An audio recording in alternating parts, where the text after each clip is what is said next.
Hello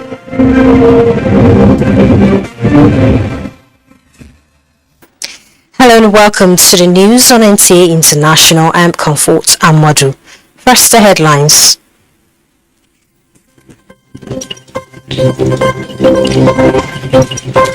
United States government pledges to partner Nigeria on high energy transition plan. Federal government frowns at the interruption of work on Port Harcourt-Maiduguri rail corridor. And UN Secretary General commends global police peacekeeping efforts.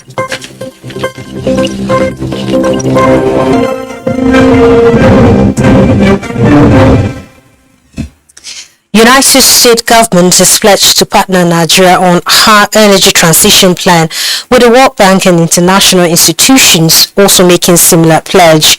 This was when some members of the Nigeria's Energy Transition Implementation Working Group, led by Vice President Yemi Osinbajo, visited the United States to promote energy transition plan designed to achieve the global net zero emissions target by 2060. Jide Onifade reports from Washington, D.C. The table is set inside the ceremonial room of the Vice President of the United States of America, Kamala Harris, not for whining, but for talks towards winning the challenge of dwindling economy, insecurity, poverty, and more importantly, food insecurity. And when the door opens at the White House, with his salute and commendation for the Vice President in recognition of his ongoing global advocacy on a just energy transition towards 2060 net zero emissions target. Nigeria, without any question, is leading on so many important issues, and some of the most important issues of our time. When we look at the issue of the climate crisis, Mr. Vice President, you have been an extraordinary leader on this issue, and I know this is something that you feel very strongly about, and you've been very adamant about the role Nigeria can play in addressing this crisis that faces us all. And I congratulate you, for example, on your energy transition plan, which I know pledges carbon neutral energy by 2060.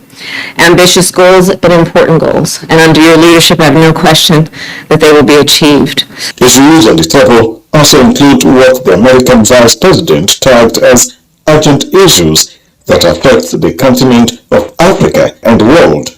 And of course, we do feel very strongly, as I know you do, that Nigeria is and must remain a bastion of democracy for West Africa.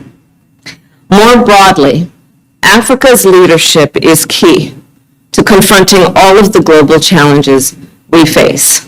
And to that end, Nigeria is key.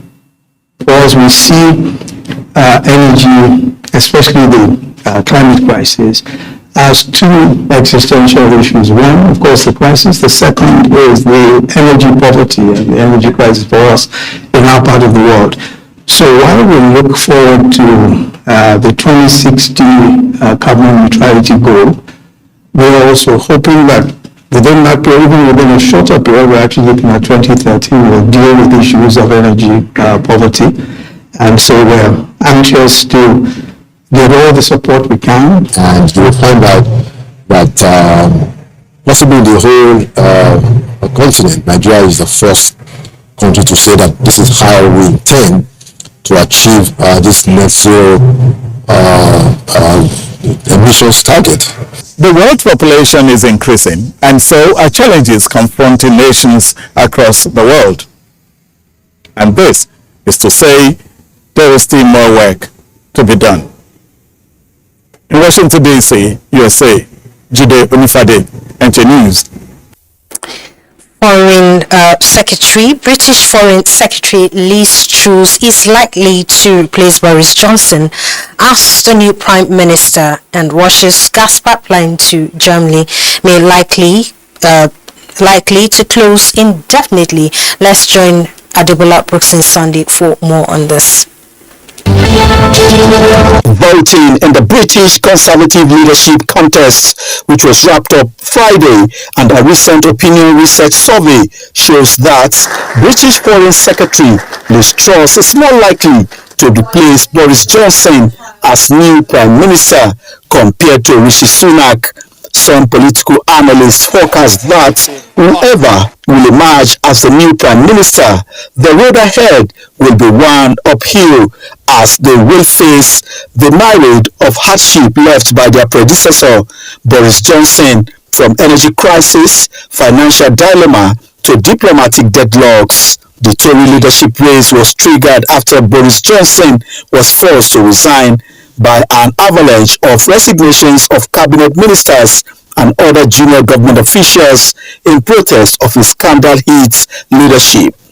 Johnson continues to serve as the caretaker prime minister until a new Tory leader succeeds him. UN Secretary General Antonio Guterres said the United Nations pleas are a cornerstone of peacekeeping work, and they are on the front lines of efforts to forge a better and safer world. The UN scribe stated this at the high-level meeting of the third United Nations Chiefs of Police Summit in New York City. He extended his appreciation to police officers from various countries who participate in UN peacekeeping operations. The summit focused on strengthening international peace, security, and development for all through the unifying power and enabling role of national and UN policing. Russia's gas pipeline to Germany will not reopen as planned this Saturday, as the state energy firm Gazprom said it has found an oil leak in a turbine on the Nord Stream 1 pipeline, an indication that it will be closed indefinitely. The pipeline has been shut down for the past 3 days for what Gazprom described as maintenance work. The news comes amid growing fears that families in the EU will not be able to afford the cost of heating this winter. Energy prices have soared since Russia invaded Ukraine, and scarce supplies could push up the cost even further. Mikhail Gorbachev's funeral procession arrives at Moscow's prestigious Novodevich Cemetery following his farewell ceremony. At the cemetery, Gorbachev's coffin, surrounded by a procession and guards of honor, was carried to his grave.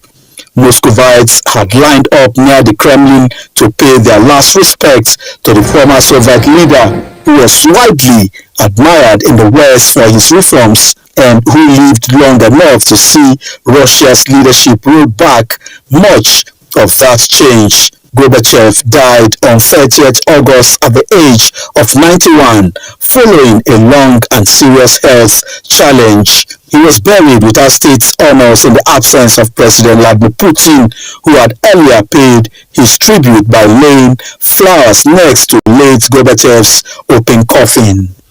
Adebola Brooksland, NTA News.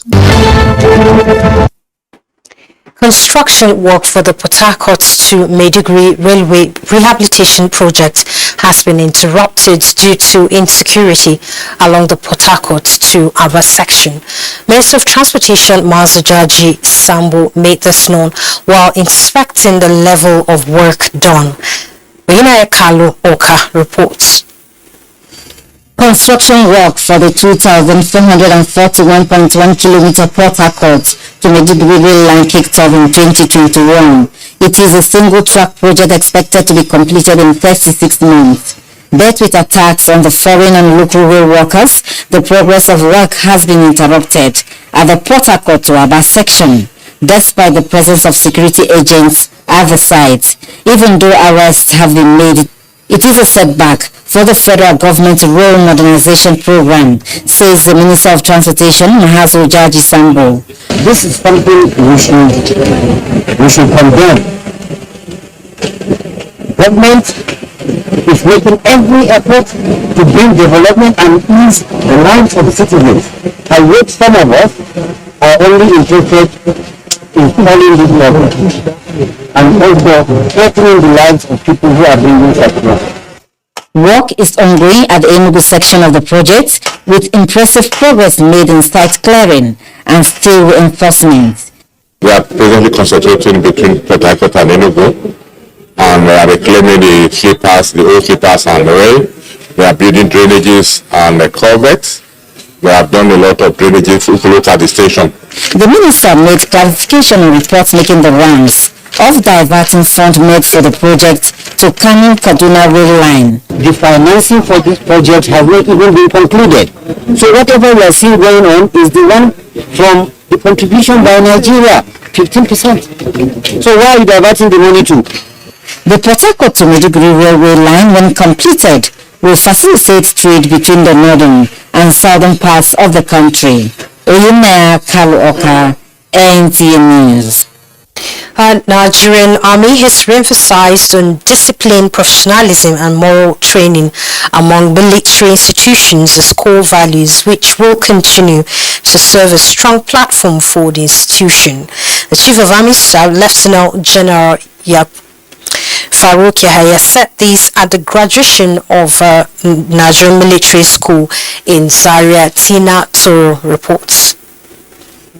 The students graduated from the Nigerian Military School Zaria after 6 years of rigorous academic and military training.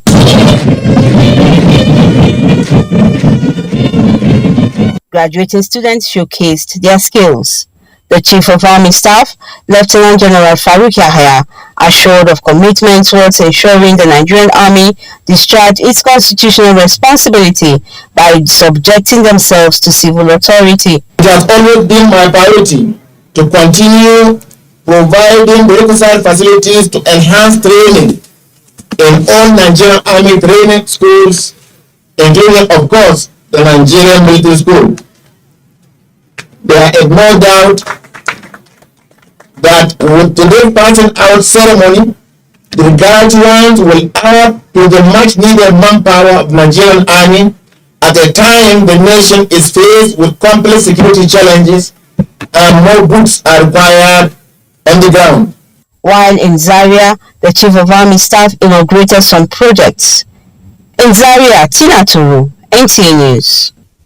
The federal government has assured the Projects Development Institute, PRODA, Enugu State of its support towards realizing its mandate of promoting the establishment of indigenous industrial projects through research. The Minister of State, Science and Innovation, Henry Iko, gave the assurance in Enugu during a visit and inspection tour of the facilities. Here's the report.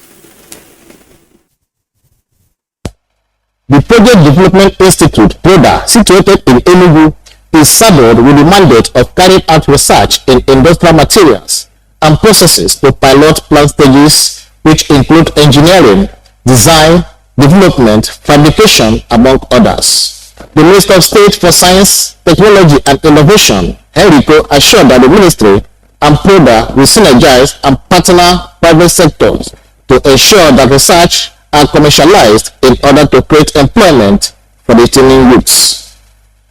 The minister reiterated the need to produce and source raw materials locally rather than importation.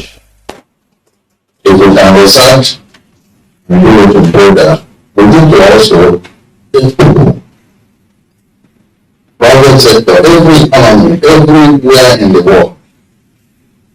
For you to grow, you must work with the private sector. Everything we think that the ministry can do, we will do that. The Director General, Project Development Institute, PRODA, Dr. Peter Okwubilichukwu Obebe, while enumerating the challenges facing the institute, solicited for support, noting that science, technology, and innovations hold the key to the progress and development of any nation. The law makes a point of that on the West nation. The people is going to apply and bring economic growth and transmission in society. And this is at the background for every person who is economy forever. You know, sincerely commend the effort of the Minister of Science, Technology and Innovation for this development drive through his various policies and programs. The minister and his entourage inspected the equipment in engineering, ceramics department of PRODA, among others. In Enugu, Chidi Okorafor, NTA News. The African Democratic Congress has suspended its presidential candidate, Dumebi Kachiko, over false, misguided and defamatory video he made and circulated, amongst other offences. In a statement by Deputy National Chairman Dr. Bamidele Ajadi says that the National Working Committee viewed with great concern the baseless and defamatory video by Kachukwu, which was intended to disparage the integrity and image of a peaceful and transformation-oriented African Democratic Congress and its National Working Committee.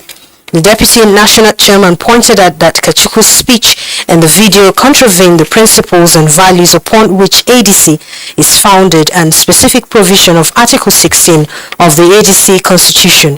He also added that the National Working Committee believes that to demean the character of the founders and financiers of ADC who have worked tirelessly to build an enviable brand that Nigerians are proud of is unacceptable, and therefore found Dumebi Kachukwu's action irresponsible and completely unfit for someone who wants to be a president of Nigeria. Our President Muhammadu Buhari, on behalf of Federal Executive Council FEC and his family, has sent warm greetings to Secretary of Government of the Federation, Boss Mustafa, on his 66th birthday. The President extols the political leader and diligent public servant for his dedication to nation building since his youthful days in the 80s, staying active in legal practice, politics and governance with distinctions in every assignment. President Buhari notes that the commitment of the SGF in ensuring fluidity of ideas, teamwork and harmony and efficient transitions of policies into gains for Nigerians, affirming that his historic leadership roles like chairing the Presidential Task Force on COVID-19 will continue to stand him out for recognitions. President Buhari prays for the well-being of Mustafa and his family. You're watching the news on NTA International. We'll take a break. More stories ahead. Forget last season, forget the winners and the losers, forget every moment that stole the show, because this is a brand new season on GoTV, and it's going to be bigger and better than any season before it, with over 7 leagues and top competitions, plus a World Cup. Make sure you get the best seats in the house this new football season. Get a decoder, GoTenna, plus 1 month GoTV Max for 6,900 Naira only. Bigger season, greater football. GoTV, love it.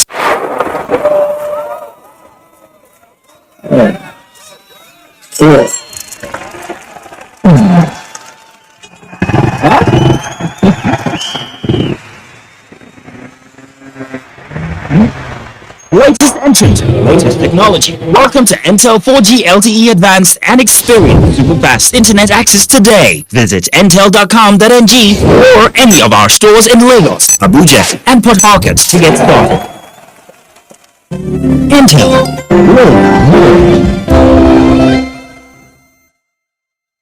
Many thanks for staying tuned to the news on NTA International. The National Association of Nigerian Students, NANS, is advocating the need for the federal government to investigate the leadership of ASU with the aim of unraveling their motivation for their insistence on collapsing the public university system in Nigeria. These advocacies contained in a statement issued by NANS President Adebayo Sunday Ashefon, who describes the events of recent weeks as a pointer that ASU has an ulterior motive, which is to collapse the university education system in Nigeria. He berates the leadership of the Academic Staff Union of Universities for extending its strike indefinitely. The decision by the Academic Staff Union of Universities, ASU, to extend the ongoing strike action indefinitely is one that is generating concern for students who are now banking on the hope of a possible intervention by well-meaning Nigerians. Bright Bucho, who spoke with a cross-section of Owerri residents, has details. The strike action by the Academic Staff Union of Universities, which commenced in February 2022, is one that has taken many by surprise, especially as affected students never expected that academic activities could be crippled for over 6 months. While still trying to grapple with reality and the hope of reconciliation between ASU and the federal government, the union declared a total and indefinite strike which commenced Monday, August 29, 2022. Some residents of Owerri, the Imo State capital, while expressing regrets over the failed negotiations, note that there is need for both government and ASU to shift grounds in order to achieve an amicable resolution. And I don't mind they say it's a devil's workshop. If the children goes back to school, all of them will be busy with their studies. But keeping them at home, at times, you can't tell what will happen. We are not happy about it because our children are whiling away their time, both staying long in the school, and they are equally disturbed. If we really are serious, we should do whatever that is possible to make sure that these people at universities get resumed. Some of the students who are already fed up with the situation are calling for more intervention by well-meaning Nigerians as their hope has been placed on hold due to the latest development. The year someone is supposed to graduate has been extended. Like me now, I'm supposed to have graduated by, let's say, a few months. But see now, it has to be next year. The span we also spent there for like the school stay is now being elongated. While ASU remains resolute on the full implementation of the December 23, 2020 Memorandum of Action, Nigerians can only hope for a compromise that will bring lasting solution to the lingering issues. In Owerri, Bright Ebuchu, NTA News. To rescue education in Yobe State that was ravaged by insurgencies, attacks that the government is pursuing with vigor to bring back the lost glory of the state. The state government expressed its resolve at a retreat to develop operational guidelines by Yobe State Education Trust Fund. Abdullahi Musa Suleja reports. One thing that the Northeast will be remembered for a long time to come is the insurgency that ravaged the region. Yobe, one of the states in the region, declared a state of emergency on education to raise quality in the sector, which by record is disadvantaged even before the insecurity issues. A development that necessitated the establishment of the Education Trust Fund. Today's occasion, therefore, is a clear testimony of our commitment and focus on the laying a solid platform for our multifaceted development pursuits with the intent of raising the quality of our education to give up the necessary impetus. The task of building the education sector in that state lies with the trust fund, and the members consulted to handle the fund pledge commitment and are optimistic of positive results. Abdullahi Musa Suleja, NTA News. The fifth session of the 2022 Mandatory Continuing Professional Development Program of the Association of National Accountants of Nigeria has ended in Owerri with a commitment to ensuring adherence to ethics of the profession through constant training. Chukwubike Chukwu reports.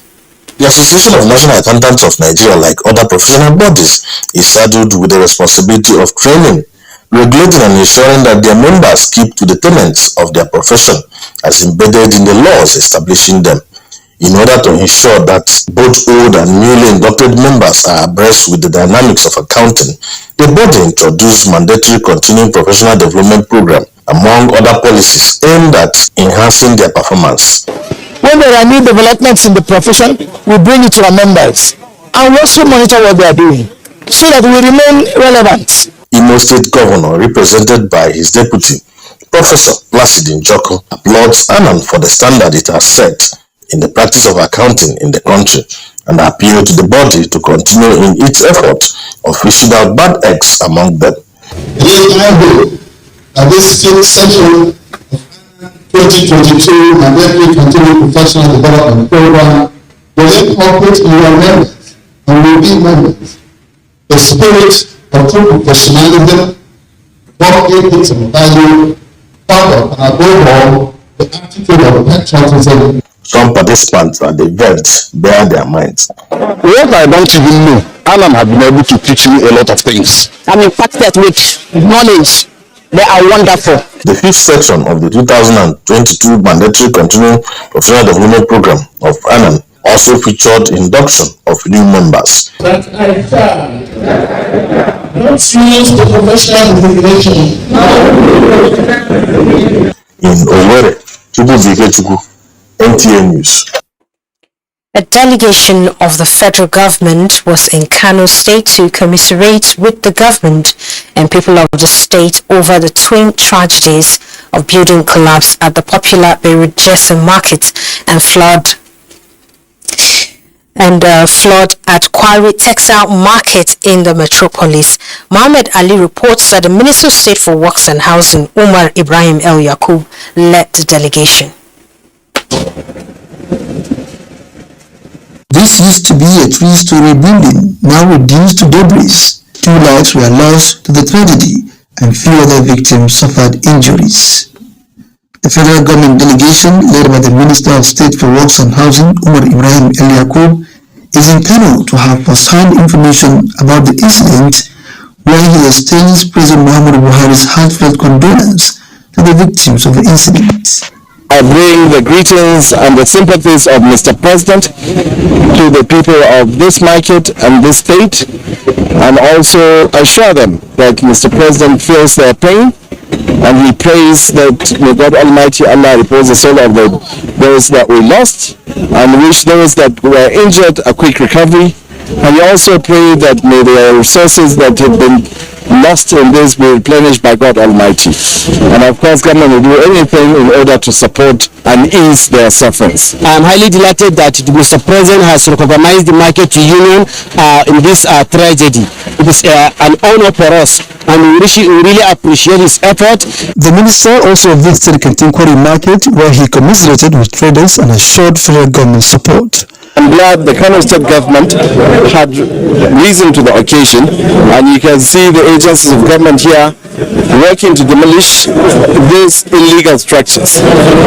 And we are happy that the people of this state, and of course in particular those that operate in this market, have been very cooperative. Meanwhile, Kano State government has set up a committee to ascertain the causes of the incidents and report back in 2 weeks. Muhammad Ali, NTA News. The 82 Division Nigerian Army contingents have won the 2022 Inter-Division Combat Company Orienteering and Adventure Championship, with the Chief of Army Staff, Lieutenant General Faruk Yahya, calling on troops to always display their talent in both practical and tactical operations so as to win the war against insurgency in the country. Here's the report. The 5 days inter-division competition at the Godwin and Lane Military Cantonment, Abuja, is one of the series in the training activities lined up for the Nigerian Army this year. The exercise featured 10-kilometer run, physical fitness assessment tests, 30-kilometer combat race, among other activities, with the 82 Division Enugu emerging the overall winner of the competition, having edged out other divisions with a total of 53 points, as 3 and 2 divisions came second and third with 52 and 46 points respectively, while 1 division ended in 4th positions with 42 points. Declaring the championship closed, Chief of Army Staff Lieutenant General Faruk Yahya, represented by Commander Corps Supply and Transport Major General Erima Akerejola, admonished the contingents to take back the valuable knowledge and endurance gained during the. Also, there was presentation of certificates, medals, wooden spoon to the 6th Division, as well as trophies to the winners. From the Godwin and Lane Military Cantonment, Abuja, Ijoma Peter Wante, NTA News. That concludes the news. Many thanks for watching, and Comfort and Madu. Remember to connect with the NTA in the fight against rape and rapists. Dear Star.